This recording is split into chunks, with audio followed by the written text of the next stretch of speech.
भारती। सखी सहेली। सभी सखियों सहेलियों को मंजू द्विवेदी का सप्रेम नमस्कार। कम्मो भाभी, भाभी कहाँ रह गई आप? कम्मो भाभी आइए ना भाई, कार्यक्रम का समय हो गया है भाभी। जो बस चले ही आ रहे हैं, दौड़ते हाफते। देखो भाभी देखो, ये जो समय होता है ना 3 बजे का समय, तो ये अपने सखियों से मिलने का समय होता है। इसमें सब काम का छोड़ दीजिए कीजिए कम्मो भाभी आप। हाँ भाई मंजू, वही सोच के तो हाथ में जो काम था ना वो छोड़ के बस दौड़े दौड़े चले आ रहे हैं। हाँ? इतने दिनों बाद सखियों से बात करेंगे, अब इतने दिनों बाद मिलेंगे तो कुछ तो लाएंगे ना अपनी तरफ से। अच्छा, क्या लाइए भाभी आप? हाँ, व्यंजन का दिन है तो अपने पिटारे में आज जो व्यंजन हम लेकर आए हैं ना कुछ अलग से होंगे। अच्छा, बताइए जल्दी से। मंजू, सब्जियां तो हम रोज ही खाते हैं। सब्जी चपाती खा ली, सब्जियों के चीले खा लिए, उबाल के सब्जियां खा ली, मतलब सब्जियां खा ली, रोज इस्तेमाल करते हैं। हाँ लेकिन सब्जियों से जो खास व्यंजन बनते हैं ना, खासकर जो मीठे व्यंजन, हाँ, तो वो चुन रही थी मैं अपनी सखियों के लिए। ओ, इसीलिए देर हो गई कम्मो भाभी आपको। यही समझ लो। हाँ, तो अब जब अगली बार आप ये रेसिपी चुने तो थोड़ा सा समय लेकर के चुनिएगा, ताकि समय पर अपनी सखियों से मिलना। हाँ, तो आज हम सब्जियों से बनने वाले व्यंजन ये तो सीखेंगे ही। इसके अलावा आज है अंतर्राष्ट्रीय मानवीय अंतरिक्ष उड़ान दिवस, है ना? तो इस विषय पर बात होगी। और क्या होगा भाभी आज? साथ ही सखी विशेष के अंतर्गत स्वतंत्रता संग्राम में अपना योगदान देने वाली शिवदेवी तोमर जी की कहानी हम जानेंगे। और व्यक्तित्व निर्माण की बागडोर ये किसके हाथ में है ये भी हम बताएंगे आज। बिल्कुल। और साथ ही मंजू, अक्सर हम सुनते हैं कि जब हम छोटे थे, अपने मतलब जब हम छोटे थे तब अपने हमसे जो बड़े थे वो अक्सर ये कहा करते थे, जब हम छोटे थे तब ये होता था, जब हम छोटे थे तब हम ये करते थे, या हमें ये आता था वो आता था। और जब हम बड़े हो गए हैं, अब जो कल के छोटे थे अब आज के बड़े हो गए हैं, तो हम भी तो यही कहते हैं कि जब हम छोटे थे तो ये होता था वो होता था। मतलब हमारी जो अभी की आने वाली पीढ़ी है उसको बताते हैं। तो इसमें क्या बदलाव किया जा सकता है, इस विषय पर थोड़ी सी चर्चा होगी। हाँ कम्मो भाभी, मुझे लगता है कि ये तो एक अनवरत चलने वाला एक सिलसिला है कि जो भी नई पीढ़ी आती है, जब उनका बचपन होता है तो वो बड़ों से ये बात सुनती है कि जब हम छोटे थे तो ये करते थे, और जब वो खुद बड़े हो जाते हैं तब वो अपने छोटों को बताते हैं कि जब हम छोटे थे तो ये करते थे। बिल्कुल। तो मतलब ये जो एक विषय है ना, ये काफी बृहद है, इसे बांटा नहीं जा सकता। और वैसे ही असीम संभावनाओं से भरा है हमारा ये आकाश कह लीजिए या यूनिवर्स कह लीजिए।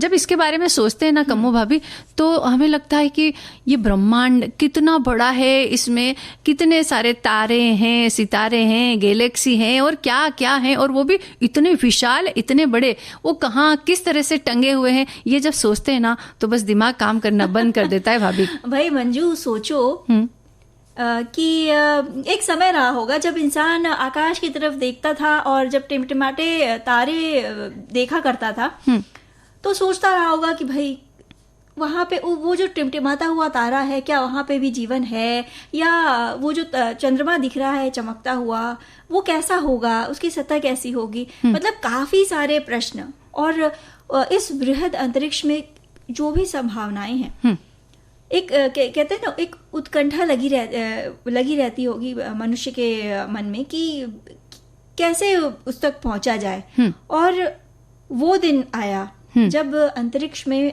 मनुष्य ने पैर रखे।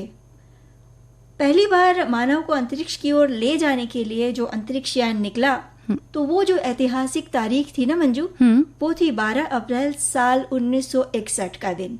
और इसमें सवार थे सोवियत के यूरी गागरिन। हाँ, और कम्मो भाभी, और कुछ थोड़ी सी और जानकारी ये है कि साल 2011 में जब इस पहली अंतरिक्ष उड़ान को 50 वर्ष हुए, तो 7 अप्रैल को संयुक्त राष्ट्र महासभा ने तय किया कि इस विशेष दिन की याद में हर साल 12 अप्रैल को अंतर्राष्ट्रीय मानवीय अंतरिक्ष उड़ान दिवस मनाया जाएगा। विश्व भर में ये दिवस मनाया जाता है, जबकि अलग अलग देशों में भी इस तारीख को कई अंतरिक्ष संबंधी जो काम है वो किए जाते हैं, या दिवस के रूप में ये मनाया जाता है। बिल्कुल। तो अब हालांकि एक वो तब का दिन और आज का समय, मानव ने काफी प्रगति कर ली है, हर संभावनाओं को टटोलने लगे हैं हम वैज्ञानिक प्रगति के आधार पर।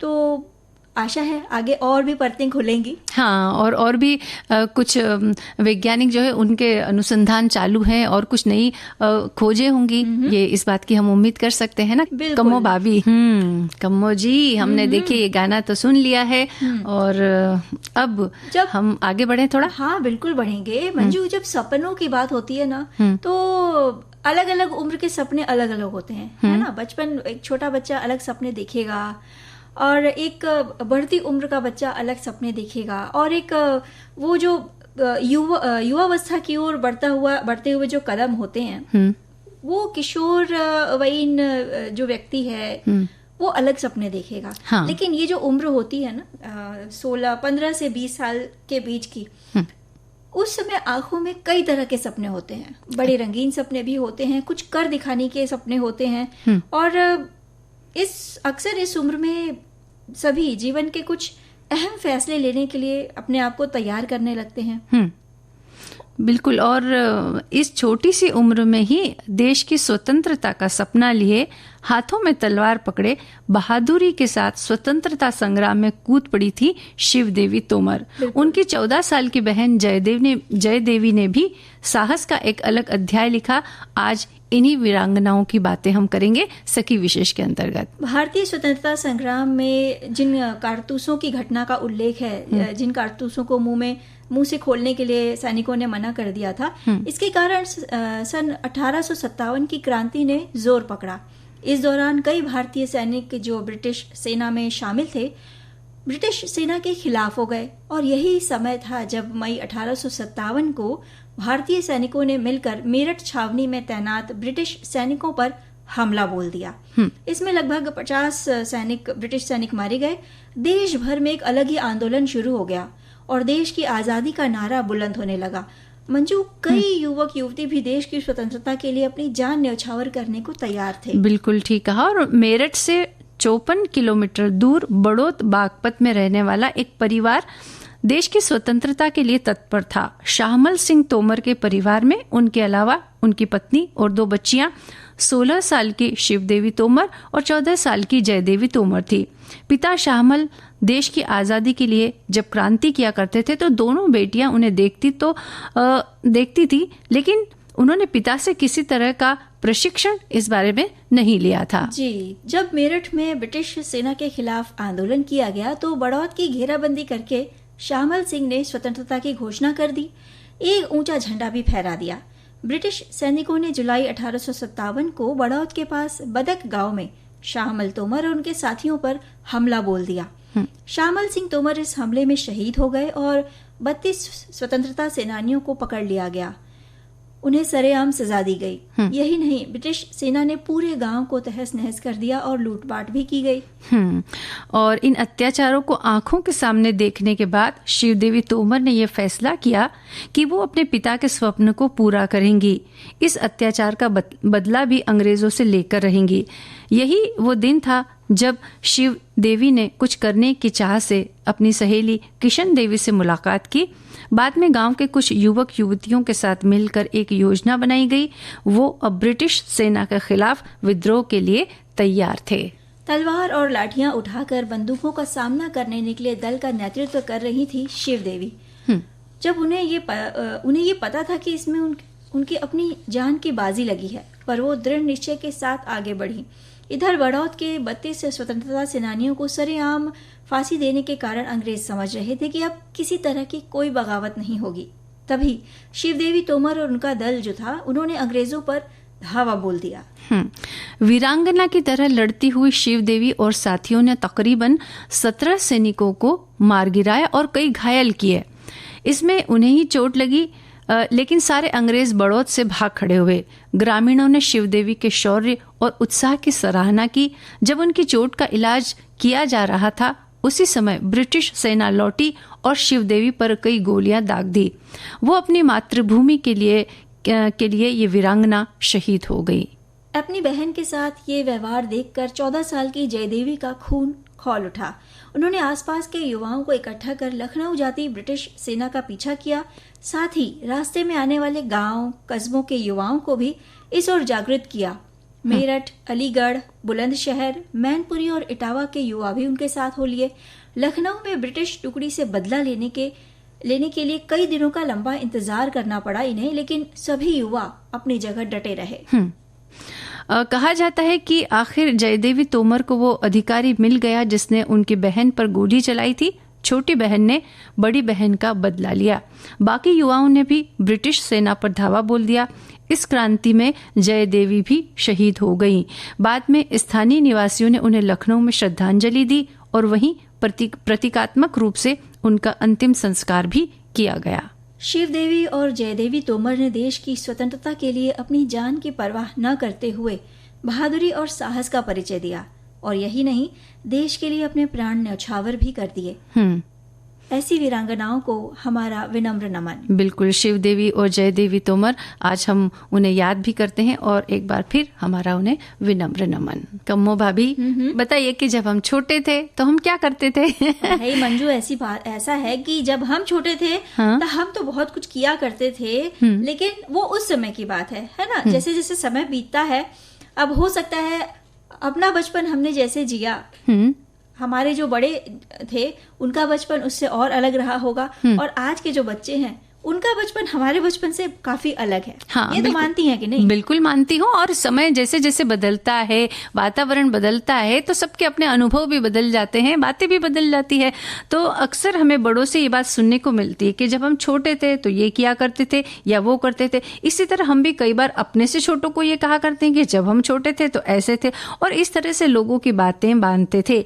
ये बातें कई बार अपने से छोटों को अच्छी बातें सिखाने के लिए भी की जाती थी, कई बार तो ये बस अपनी बात मनवा लेने का एक भावनात्मक दबाव वाला तरीका भी होता है। तो सोचिए, हमारे मम्मी पापा मतलब या हमारे जो बड़े थे वो एक तरह से जब हम छोटे थे तो हमें कितना कह सकते हैं ना, भावनात्मक रूप से हमें ब्लैकमेल किया करते थे। हाँ, बिल्कुल, वो बात मनवाने के लिए कहते थे कि हम तो छोटे थे तो ऐसे करते थे, तुम ऐसा क्यों नहीं करते हो।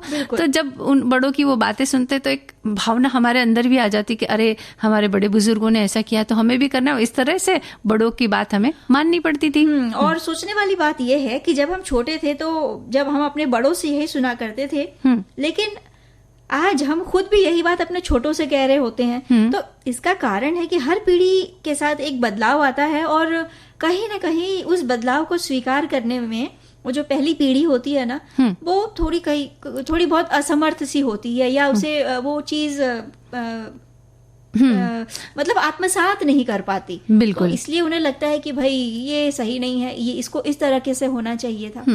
तो ये होता ये है कि जब पीढ़ी बदलती है, यानी इतने सालों का जो एक अंतराल आ जाता है, तो उसमें कुछ बातें भी बदल जाती है। तो बड़ों को छोटों की वो बातें जरा ठीक नहीं लगती, और छोटों को बड़ों की वो पुरानी बातें ठीक नहीं लगती है। तो दूसरा कारण ये होता है कि बड़ों को अक्सर बच्चों में अपना बचपन देखना होता है, लेकिन पीढ़ी दर पीढ़ी आने वाले बदलावों के कारण पूरी तरह से कोई भी पीढ़ी एक सी नहीं होती। ये हमें समझना पड़ेगा ना। हाँ, बिल्कुल नहीं हो पाती मंजू। तो इसके लिए जरूरत ये है कि भाई जो दोनों पीढ़ियां हैं उन्हें ये समझना होगा कि बीता हुआ जो समय है बचपन के रूप में, अब वो तो लौटेगा नहीं। तो बदलाव हर पीढ़ी में होते हैं, और समझदारी के साथ उन बदलाव को अपनाने में ही भलाई है। और वही जिन्हें ये डायलॉग रोजाना सुनने को मिलता है ना कि भाई हम तो ये किया करते थे अपने बचपने में या अपने छुटकपन में, या हम तो ऐसे करते थे, अपने बड़ों की बात मानते थे, तो जो ये डायलॉग रोज सुनते हैं तो वो इसे पॉजिटिवली लें। और ये समझें कि भाई उन्हें कुछ अच्छी चीजें बताई जा रही हैं, सिखाई जा रही हैं, और उनमें से अपना सार निकाल के उस अच्छी चीज को ग्रहण करें। बिल्कुल भाभी, कमो भाभी, लेकिन वहीं अपने बदलाव का हिस्सा बड़ी पीढ़ी को भी बनाएं। मोबाइल, सोशल मीडिया जैसे माध्यमों के सुरक्षित उपयोग का रास्ता बताएं, हर सुविधा से उन्हें अवगत कराएं, ताकि वो ये कहें कि जब हम छोटे थे तब ये तो नहीं जानते थे। अच्छा, ये वाली बात है, तो इसके लिए जो नई पीढ़ी है उसे भी पुरानी पीढ़ी के साथ थोड़ा तारतम्य बिठाना होगा ना, थोड़ा सामंजस्य रखना होगा। भले वो मतलब एक मन में ये भावना नहीं आनी चाहिए कि लो इतने बड़े हो गए और इन्हें अभी तक यही नहीं पता, या थोड़ी सी चिड़चिड़ाहट। अक्सर जब समय नहीं होता या घर के किसी बड़े ने या बुजुर्ग ने कुछ चीज पूछ ली जिसकी जानकारी उन्हें नहीं है, तो हो सकता है कि जो दौड़ती भागती युवा पीढ़ी है जिनके पास थोड़ा भी समय नहीं होता काम के चलते, तो वो ये सोचे कि भाई लो इन्हें इतना भी नहीं आता, अब इन्हें बताना पड़ेगा। तो ये भावना मन में न लाने की बजाय थोड़ा सा समय उनके लिए भी निकाले। और कमो भाभी, मुझे एक बात ये भी एक कहना चाहते हैं यहाँ पर कि जैसे कई बार है ना, एक घर में 3 पीढ़ी एक साथ रहती है। बिल्कुल। अब 3 पीढ़ी ने अपना जीवन अलग अलग तरह से जिया है, तो उनके विचार भी अलग होंगे, उनका व्यवहार भी अलग होगा, उनके काम करने का तरीका भी अलग होगा। तो ये बात तो ठीक है कि बड़े लोग छोटों को जब ये बात बताते हैं कि हम छोटे थे तो ऐसा किया करते थे, कई कहानियां भी वो उन्हें सुनाते थे, कई अपने अनुभव बताते हैं, काम करने का तरीका बताते हैं, तो इससे छोटी जो नई पीढ़ी है उनको बहुत कुछ सीखने को मिलता है। लेकिन बड़ी पीढ़ी को एक बात यहाँ ये भी समझनी चाहिए कि अगर हम हर बात में बार बार उन्हें अगर ये कहेंगे कि हम छोटे थे तो ऐसा करते थे, तुम तो ऐसा करते ही नहीं हो, तो हो सकता है कि जो नई पीढ़ी है वो थोड़ा विद्रोही हो जाए या आपकी बात को सुने ही ना। तो हमें ये बात उतनी ही कहनी होगी जितनी वो बात सुन ले और उनके समझ में आ जाए। अगर रोज रोज बार बार उन्हें ये बात कहेंगे तो हो सकता है कि ये बात अपना महत्व खो दे। तो भाई समझदारी की बात यही है कि जो दोनों पीढ़ियां हैं, जो समय का अंतर है ना, वो भूलकर एक दूसरे को समझते हुए थोड़ा हम बदले थोड़ा तुम बदलो वाला हिसाब किताब अपनाते हुए आगे बढ़ें। और इस बारे में हमारे श्रोताओं ने भी अपने विचार हमारे श्रोताओं ने काफी विचार भेजे हैं हमें मंजू, और कई श्रोताओं ने तो अपने बचपन की यादें हमसे बांट ली। तो एक कमेंट पढ़ के सुनाते कि जब हम छोटे थे तब ये सपने देखते थे कि हम जल्दी बड़े कब होंगे, क्योंकि तब हमें बड़ों की लाइफ बहुत अच्छी लगती थी। उसके बाद जब बड़े हो गए तब यह सोचने लगे कि हमारा बचपन ही कितना खूबसूरत हुआ करता था। असल में सही मायनों में अगर देखा जाए तो बचपन वो खूबसूरत पल होता है जो हम जिंदगी में कभी नहीं भुला सकते। बचपन में खेल कूद, पढ़ाई और मस्ती भरे दिन हुआ करते थे। बचपन में बच्चे बिना किसी तनाव के अपने बचपन को जी सकते हैं, उनके पास कोई समस्या नहीं होती है ना। तो सभी के अपने अनुभव है ना। अनुभव बांटते हुए एक श्रोता कह रही हैं कि जब बचपन में हम गांव में खेतों में चले जाया करते थे, अब यहाँ इन्होंने अपने बचपन की कुछ खट्टी मीठी यादें साझा की हैं हमसे। वहाँ हम भैंस के ऊपर बैठकर बहुत मस्ती करते थे, कभी बकरी के बच्चों के पीछे दौड़ा करते, और इस तरह बचपन में बहुत मस्ती भरे दिन हुआ करते थे। अपने दोस्तों के साथ बाहर मिट्टी में खूब खेलते, जिसके कारण कपड़े बहुत गंदे हो जाते और फिर घर में आके डांट पड़ती। कम्मो भाभी, एक हमारे श्रोता ये लिखते हैं कि जब हम छोटे थे, मोहल्ले में रहते थे, आस पड़ोस के बच्चे सभी रात को नदी, पहाड़, लंगड़ी, छुप्पन छाई, पांचे, कनेर से बने या चिकने पत्थर के से खेलते। कभी कभी लड़ाई भी होती थी, लेकिन दूसरे दिन दोस्ती भी हो जाती थी। आज वो माहौल नहीं है, शारीरिक व्यायाम की कमी है, बस मोबाइल ही सब कुछ हो गया है। तो ये बात तो ठीक नहीं है कि मोबाइल, हाँ ये भाभी हम देख रहे हैं कम्मो भाभी कि आजकल बच्चे ना दिन भर बस मोबाइल लेके बैठे रहते हैं और उससे शारीरिक व्यायाम की कमी की वजह से उनमें मोटापा वगैरह ये सब भी हो रहा है। तो अगर इस समय अगर बड़े हमको बोलते थे कि जब हम छोटे थे तो हम ऐसा नहीं करते थे, तो ये बात तो हमें जरूर सुननी होगी। भाई मंजू वही कह रहे हैं कि समय के साथ साथ पीढ़ियां बदलती हैं, उनकी आदतें बदलती हैं। अब देखिए ना, हम छोटे थे तब हमारी परनानी यानी मेरी माता जी की नानी के साथ रहते हुए 40 जने एक साथ, हम बच्चों की संख्या 20। अब आप अंदाजा लगा लीजिए कितनी मस्ती करते। बारिश में नाला बंद करके चौक पानी में मस्ती, घर इतना बड़ा कि 15 परिवार रह जाते। मेरी परनानी 100 साल से ऊपर तक रही और मेरी बच्ची को भी देखा, तो हमने बहुत भाग्यशाली बचपन जिया है। तो भाई ऐसा भाग्यशाली बचपन सभी का हो। और देखिए अब बात करेंगे व्यक्तित्व निर्माण की, और ये बागडोर किसके हाथ में है ये हमें तय करना है ना। भाई ये मंजू बात ऐसी है कि व्यक्तित्व निर्माण, जब एक व्यक्ति की पर्सनालिटी बनती है, उसका व्यक्तित्व गढ़ा जाता है, तो एक तो ये बचपन से शुरू होता है। अभी जो हम बचपन की बातें कर रहे थे ना, तो बचपन की बातों में ये सबसे अहम चीज होती है। और जो व्यक्तित्व निर्माण एक व्यक्ति का, उसके संस्कार, उसके आसपास के माहौल, घर का वातावरण, और साथ ही सबसे अहम भूमिका माता पिता की या घर के बड़ों की होती है। बिल्कुल होती है। और अक्सर ये कहा जाता है कि किसी भी व्यक्ति के व्यक्तित्व का निर्माण बचपन से ही होने लगता है, और कहा क्या जाता है, ये तो सच्ची बात है ना।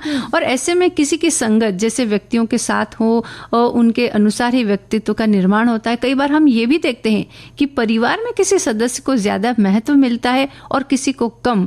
ये उम्र के हिसाब से भी हो सकता है। बिल्कुल।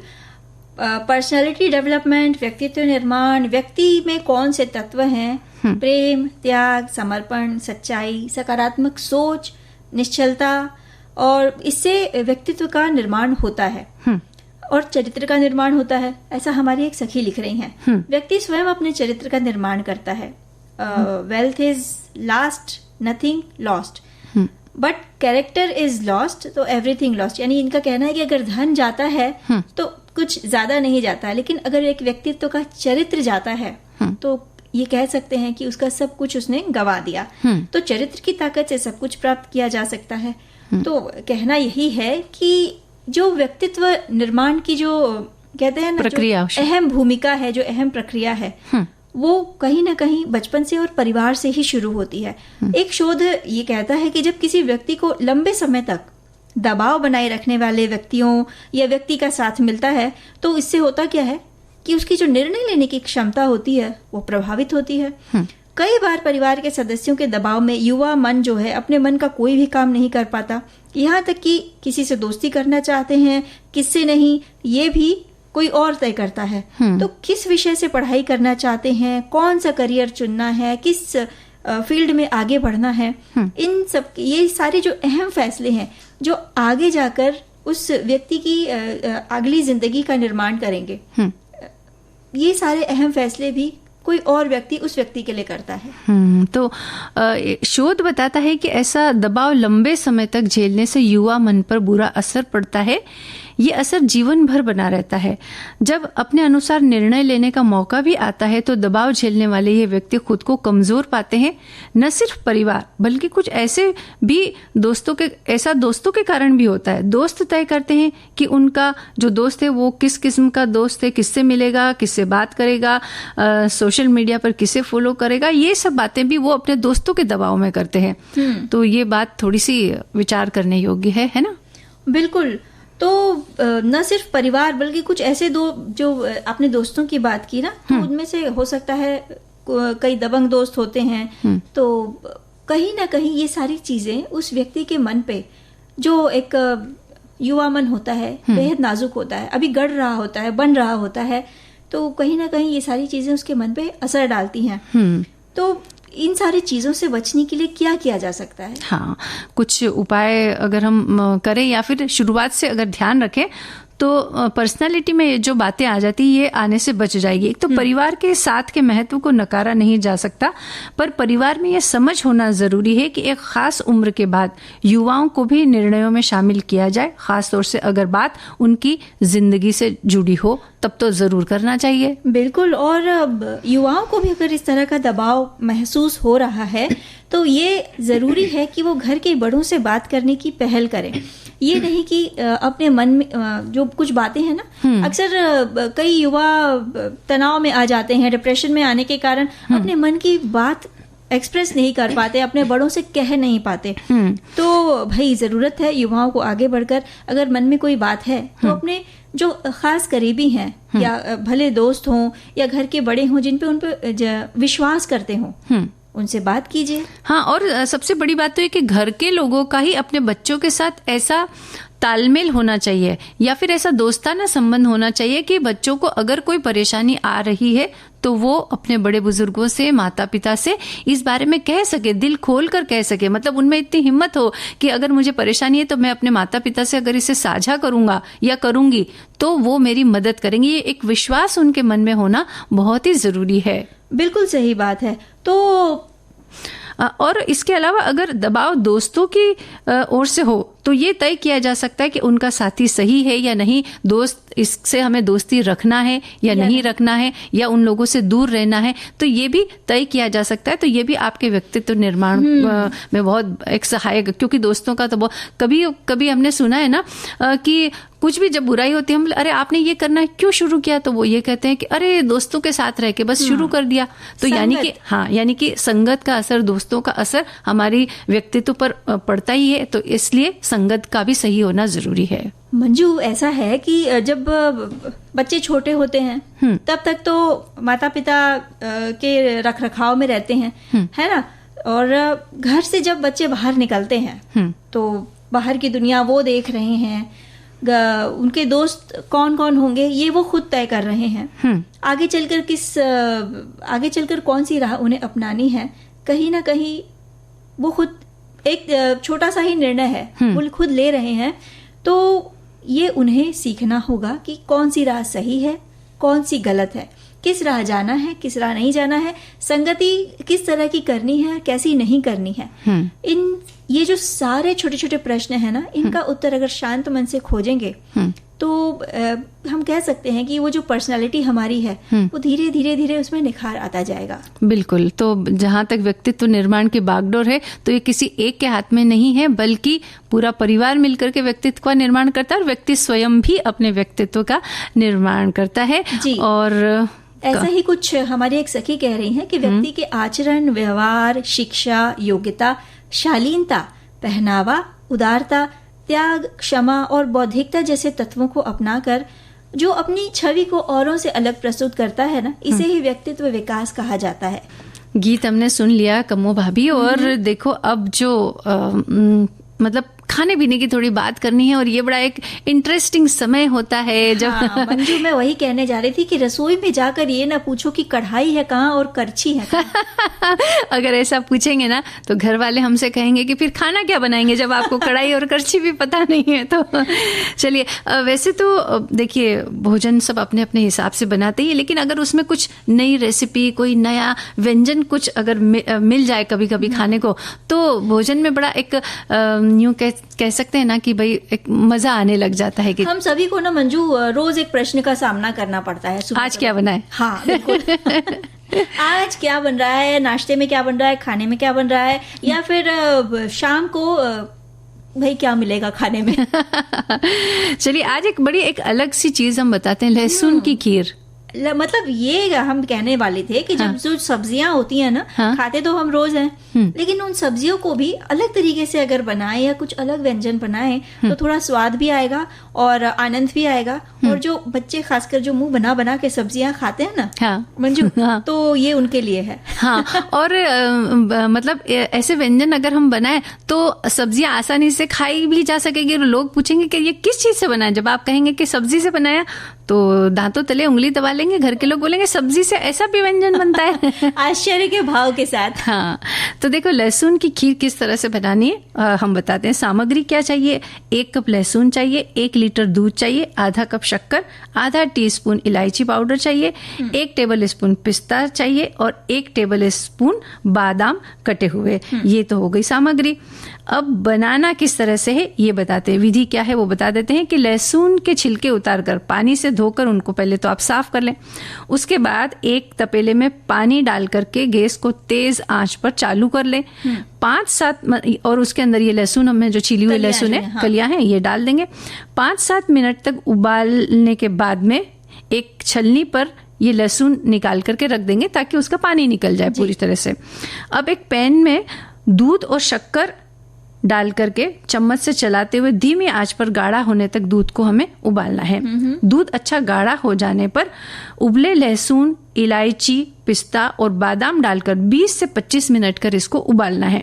और जब ये उबलता रहे तब हमें क्या करना है, लहसुन और दूध को अच्छे से उबल जाने पर चम्मच से लहसुन को अच्छे से दबाकर फेंटना है। उससे क्या होगा कि लहसुन एक पकी हुई तो है और वो थोड़ी घुल मिल जाएगी दूध के साथ में, है ना। और उसके बाद ये सब हो जाए तो इसका मतलब ये कि आपकी खीर तैयार हो गई है। एक सर्विंग बाउल लीजिए, उसमें निकाल कर थोड़ा जितनी आपको सर्व करनी है उतनी लीजिए और ऊपर से कटी हुई बादाम डालकर गर्मा गर्म सर्व करें। और लोग सोचेंगे कि भाई लहसुन की खीर भी कभी बन सकती है। ये बड़े आश्चर्य की बात है मंजू, बिल्कुल बन सकती है और ये बड़ी स्वादिष्ट होती है। और खासकर एक कहते हैं कि जो हमारी इम्यूनिटी है ना, उसको बढ़ाने में ये कारगर होती है। जब मौसम बदल रहा होता है तो थोड़ी मात्रा में अगर इसका सेवन किया जाए तो सेहतमंद भी होती है। और जो नई माताएं होती हैं उनके लिए ये खासकर प्रभावी होती है। इम्यूनिटी भी बढ़ाती है, साथ में पौष्टिक भी होती है और ताकत भी मिलती है। और फिर हम अपनी अगली पीढ़ी को ये भी तो कहेंगे ना कि हमने ये किया था। हम छोटे थे तो हमारी मम्मी ने हमको इस तरह की खीर बना करके खिलाई थी। भाई मंजू, अब टमाटर की प्यूरी बनती है, टमाटर की सब्जी बनती है, टमाटर की चटनी बनती है और कई तरह की सब्जियों में टमाटर डाला हाँ, जाता है। कम्मो भाभी, ये तो ऐसा होता है कि टमाटर तो लगभग रोज ही इस्तेमाल होता है, क्योंकि जो भी सब्जी बनती है, दाल बनती है, उसमें ज्यादातर सब्जियों में टमाटर का इस्तेमाल होता ही है। और जैसा आपने कहा कि चटनी वगैरह ये तो सब होती है, तो और टमाटर का आज इस्तेमाल करके हम बनाएंगे टमाटर की बर्फी। ओहो, तो इतनी अलग अलग रेसिपीज खोजने में लाने में थोड़ा समय तो लग गया ना, इसीलिए तो लेट हो गए। इसीलिए देरी हो गई आज कम्मो भाभी को। तो चलिए, टमाटर की बर्फी बनाने के लिए सामग्री नोट करें। 3 से 4 टमाटर, 1 कप खोपरा का भूरा चूरा, यानी जो सूखा नारियल होता है ना, उसको कद्दूकस किया हुआ बारीक एकदम, 1.5 कप शक्कर, आधा टीस्पून इलायची पाउडर, 1 टीस्पून घी, 1 टीस्पून पिस्ता कटा हुआ, यह अपने स्वाद अनुसार जितना डालना चाहे, ऐसे ही बादाम कटे हुए, और चांदी का वर्क न डालना चाहें तो भी कोई बात नहीं है। टमाटर को बनाएंगे कैसे? टमाटर को पानी से धोकर साफ करें। भाई, सब्जियों के जितने भी चीजें आप बनाए, हमेशा सब्जियां धोकर ही इस्तेमाल करें। हाँ, तो टमाटर को पानी से धोकर साफ करें और चाकू से काटकर मिक्सर के जार में डालकर इसे बारीक पीसकर इसका पेस्ट बना लेना है। बहुत पतला भी नहीं करना है। और एक बर्तन में अब घी डालकर गैस मध्यम आंच पर चला दें। घी गर्म हो जाने पर ये जो टमाटर का पेस्ट आपको मिला है, इसे डालें उस घी में, और खोपरे का बूरा डालकर चम्मच से चलाते हुए वो जो टमाटर का पेस्ट है ना, उसे चलाते रहिए, गाढ़ा होने तक पकाएं। ध्यान रखिए, आपको चलाते रहना होगा, वरना वो जो टमाटर का जो पेस्ट है वो जल जाएगा। हाँ, अब पेस्ट गाढ़ा हो जाने पर उसमें शक्कर डालिए, कटे हुए बादाम डालिए, पिस्ता डालिए, या और कुछ ड्राई फ्रूट आप डालना चाहें तो वो डालिए, और एक सिल्वर फॉइल पर टमाटर का ये जो पेस्ट है, जो थोड़ा गाढ़ा हो चुका है, इसे फैलाइए और ऊपर से चांदी का जो वर्क है वो लगाइए। न लगाना चाहें तो भी कोई बात नहीं, सूखे मेवों से सजा दीजिए, और फिर इसे अपने पसंद के आकार की बर्फी में काट लीजिए। बस, टमाटर की बर्फी, ये जो है ना, खट्टा मीठा इसका स्वाद आएगा, बहुत स्वादिष्ट और साथ ही बहुत पौष्टिक। और कम्मो भाभी, मुझे ऐसा लगता है इसका रंग भी बहुत बेहतरीन है ना, कि लाल लाल टमाटर, उसमें खोपरा जब डलेगा तो थोड़ा सा टमाटर के रंग को वो हल्का कर देगा, और वो जो रंग आएगा, वाह क्या बेहतरीन रंग होगा, वो देखते ही मुझे लगता है खाने का मन करेगा। भाई, हमारे बचपन में हमारे बड़े हमसे कहा करते थे कि टमाटर खाया करो तो गाल भी टमाटर जैसे लाल लाल हो जाएंगे। तो एक टमाटर 2 टमाटर खाने से तो बात नहीं बनती, तो इस तरह की बर्फी खाएंगे तो 4-5 टमाटर आप एक साथ खा सकेंगे। और देखो, हमारे श्रोता ने, जब हमने बोला कि सब्जियों की से कुछ व्यंजन बनाएंगे, तो हमारे एक श्रोता ने भुट्टो से एक बनने वाला व्यंजन है, उसके लड्डू बनते हैं, वो उन्होंने हमें लिख भेजे हैं, और मुझे लगता है ये बड़े स्वादिष्ट होंगे। मंजू, बेसन के लड्डू सुने थे, बूंदी के लड्डू सुने थे, आज के लड्डू सुने थे। कम्मो भाभी, आज ये भी सुन लीजिए कि भुट्टे के भी लड्डू बनते हैं। मंजू, आज बुआ जी होती तो भाई उनके साथ बैठ के मजा आ जाता है ना। हाँ, वो भी नई नई रेसिपी, नए नए व्यंजन वो बताती है, और इसके साथ इन चीजों में बनाते समय कुछ टिप्स है ना, वो भी जब बुआ जी देती है ना, तो वो भी बड़े लाजवाब होते हैं, काम के होते हैं ना। बिल्कुल, चलिए बताइए। हाँ, तो अब बताते हैं कि कैसे हमें बनाना है भुट्टे के लड्डू। विधि, सामग्री पहले बता देते हैं। 1 किलो भुट्टे चाहिए हमें, 200 ग्राम खोया, 200 ग्राम घी चाहिए, 200 से 250 ग्राम तक शक्कर का बूरा, ये अपनी पसंद के हिसाब से लीजिए, कितना मीठा आप खाना चाहते हैं। वैसे हम आपको बता दें कि अगर आप भुट्टे लेते तो वो अपने आप में भी थोड़ी मिठास लिए हुए होते हैं, तो उस बात का ख्याल रखें। 2 टेबल स्पून बेसन चाहिए, इलायची पाउडर चाहिए, बादाम कटे हुए, 6 से 7 केसर भीगी हुई, ये हमें लेना है। ये हो गई सामग्री। अब विधि बताते हैं। भुट्टे के दाने निकालकर मिक्सी में उसे पीस लें, ज्यादा महीन नहीं करें। अब कढ़ाई में 150 ग्राम घी डालें, भुट्टे का किस डालें और बेसन डालकर उसको हिलाते रहें। आंच मीडियम रखें। जब बिखरने लगे, बादामी रंग का हो जाए तो उसे नीचे उतार लें। खोया 5 मिनट तक सेक लें। जब भुट्टे ठंडे हो जाए तो खोया, शक्कर बूरा, इलायची पाउडर, भीगी हुई केसर, कटे हुए बादाम डालकर ये सारी सामग्री डालकर उसे मिला लीजिए। आवश्यकता हो उतना ही घी पिघलाकर डालें। अगर ज़्यादा डाल लेंगे तो लड्डू बनेंगे नहीं, इसके लिए घी जितनी ज़रूरत हो उतना डालें। इसके बाद जो है आप उस मिश्रण के लड्डू बनाइए, और ये लड्डू बना करके आप 10 से 15 दिन तक रख सकते हैं, ये खराब नहीं होते हैं। क्या बात है, तो बहुत कुछ अलग था ये। हाँ, बिल्कुल अलग थी ये रेसिपी। अच्छा मंजू, अगर हम कहें या घर में कहें ना कि भाई शकरकंद उबाल के रखे हैं, आज नाश्ते में मिलेंगे, या शकरकंद की सब्जी बनी है, आज टिफिन में वही दी जाएगी, या शकरकंद से जुड़ी कोई चीज, तो सब मुंह बनाने लगते हैं। हाँ, सबके मुंह पर जो है थोड़ी सी ऐसे भाव आ जाते हैं कि ये भी कोई खाने की चीज है क्या। तो भाई शकरकंद की अगर कहें कि बच्चों को ना अगर अलग तरीके का थोड़ा फैंसी नाम बता दो ना तो दिमाग नहीं लगाते वो, बस सामने व्यंजन आया और चट। हाँ, तो शकरकंद की ब्राउनी बनाते हैं। शकरकंद की ब्राउनी, वाह क्या बात है। ये तो उसके लिए ब्राउनी का तो नाम सुनकर ही बच्चे खाने के लिए तैयार हो जाते हैं। बिल्कुल। तो 1 कप शकरकंद दीजिए आप, कटे हुए। आधा कप पीनट बटर, ये आपको दुकान पे मिलता है। आधा cup butter, 2 tablespoon cocoa powder, आधा कप शहद, 1 टीस्पून वेनिला एसेंस ले लीजिए, 1/4 कप दही, 1/4 टीस्पून दालचीनी पाउडर और 1/4 टीस्पून नमक। इन सारे ये सामग्री नोट कर लिया आपने। अब इसे बनाना कैसे है। शकरकंद को पानी से धो लें, सबसे जरूरी बात। एक तपेले में पानी रखकर गैस को तेज आंच पर शुरू कर दें और पानी में शकरकंद डालकर 5 से 7 मिनट इसे ढक कर उबालना है। ठीक है। अब अच्छे से उबल जाने पर एक छलनी में निकालकर ठंडा हो जाने दीजिए और छिलके उतारकर इसे अच्छे से मैश करके एक बड़े से बर्तन में निकाल लीजिए या टोप में निकाल लीजिए। अब शकरकंद में जो पीनट बटर है, कोका पाउडर है, साथ में शहद, वेनिला एसेंस, दही, दालचीनी पाउडर, नमक और बटर डालकर चम्मच से अच्छे से इसे फेंटना है, यानी अच्छे से आपको मिला लेना है और 5 से 7 मिनट तक इसे फेंट कर वो जो मिश्रण तैयार हुआ ना, जिसे हम कहेंगे बैटर, एक तरह से जो केक का जो मिश्रण होता है ना, उस तरीके का ये बन जाएगा। अब अगर आपके पास ओवन है तो उसे 175 डिग्री पर शुरू करिए और 10 मिनट के लिए प्री हीट करिए और ब्राउनी मेकर पर घी लगाइए या बटर लगाइए और तैयार बैटर को उसमें डाल के बस पका लीजिए। ये ब्राउनी तैयार। अगर आपके पास ओवन नहीं है तो कुकर में सीटी निकाल कर भी जैसे केक पकाते हैं उसी तरीके से इस मिश्रण को आपको बर्तन में डालकर पका लेना है। कमो भाभी, मैं तो देखिए इस ब्राउनी के ख्यालों में ही खो गई हूँ और मैं चाहती हूँ कि गीत सुनते सुनते उन ख्यालों में मैं वो ब्राउनी खा लूँ। ख्यालों में मत खाइएगा, आपको बनाकर बिल्कुल खिला देंगे जी। मैं एक जरूरी बात तो बताना भूल ही गई। अरे वो क्या है? जो हम शकरकंद ब्राउनी जो बना रहे थे ना, जब उसे ओवन में रखेंगे तो उसे लगभग 30 से 40 मिनट तक पकाना है, ये बताना तो मैं भूल गई। देखिए, और पकी है या नहीं ये देखने के लिए उसमें टूथपिक या कोई नीम की सीख डालकर उसे देख लीजिए। अगर वो साफ निकल आए तो ब्राउनी पक गई है, और अगर उसमें चिपकी रहे, उसका मिश्रण चिपका रहे तो थोड़ा और पकने दीजिए। ये तो बहुत जरूरी बात थी कमो भाभी, अगर कच्ची रह गई ब्राउनी तो खाने में बिल्कुल मजा नहीं आएगा। मंजू के गाना सुनाने की जल्दी मत किया करो। तो अब जो है घड़ी ने हमको इशारा कर दिया है, अब तो जाना होगा। हाँ, तो आप सभी को मंजू द्विवेदी और कमो का नमस्कार।